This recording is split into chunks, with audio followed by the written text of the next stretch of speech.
Hey guys, thanks for checking out the video. So this video is going to be real quick, just about studio foam.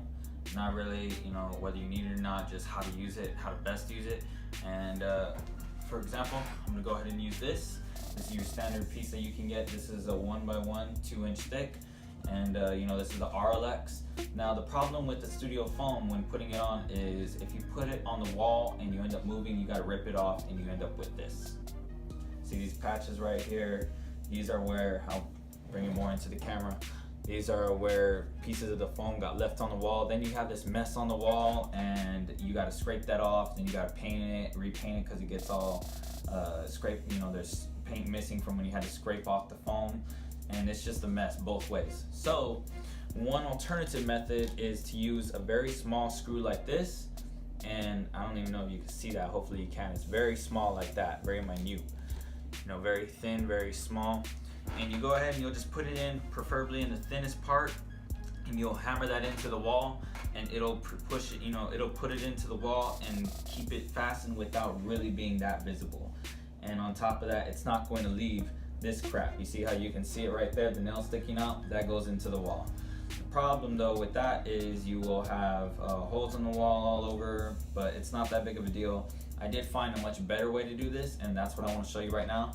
So it's going to require, I've used different kinds of adhesive glues. This one is the best by Auralex. It works the best. So what I do is I take a piece of cardboard, and there's a benefit to this. What I'll do is I'll go ahead and I'll take a piece of cardboard and I'll figure out how I want to plop my studio foam on the wall.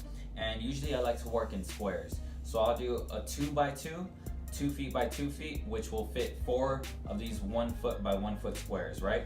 And then what I'll do is I'll hammer the cardboard into the wall, and then I'll spray the adhesive on the wall, and then I'll stick this onto the, I won't spray adhesive on the wall, I apologize about that. I spray adhesive on the cardboard that I nailed onto the wall, and then I just stick this right on, and when I need to move, if I need to move, I'm not pulling the Auralex off of the wall. I'm just taking out the nails that are within the cardboard that's attached to the wall, and I'm just pulling the cardboard off with the Auralex on it. So I'm moving them like panels and not just tiles, really. The benefit to this, it's easy, there's less mess, and I'm gonna actually show you what I mean in a few seconds. It's easier, there's less mess. It avoids that whole path of having to pull it off the wall where you put Auralex on the foam to the wall, then you have to scrape it off and then possibly repaint it, which is a big hassle. In a second, this is a sonic bonus, is you have a second layer of acoustic paneling. The cardboard will act as not a diffuser, but it'll act as like a second layer of acoustic paneling between the sound hitting the foam, or whatever hits the foam won't reach the wall because it's gonna hit the cardboard. So that's the sonic bonus of it. I hope I explained that decent enough. I apologize for that being a little confusing. So without further ado, I'm gonna go ahead and show you what I mean. All right, now as you can see, this is my studio wall of foam, and I don't have this Auralex glued or nailed directly into the wall. What this is it's cardboard, as you can see, like that right there, nailed into the wall. And then that right there is all that, those smudges is the Auralex glue, the adhesive spray. And that foam right there, just as I explained, is just glued onto it. And it's like that with every single panel, every single one. So what you do is you just nail your cardboard onto the wall, as I said, and then you just apply the Auralex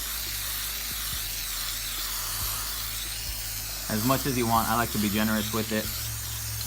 And then you take your panel, and I have a specific pattern here, so I know that this goes like this. You just put it on, then you press, hold it down, make sure you press it in all the positions, make sure it's in nice and good,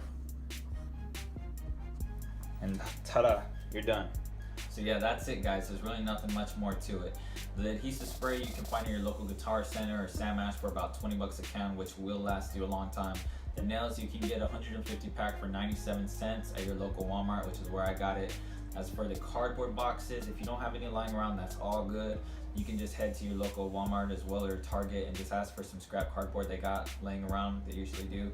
Or you can go to Home Depot and get one of those pre-made shipping boxes, and they usually have about 2x2s or 2x4s, which are perfect sizes to get you started and take out a whole bunch of hassle.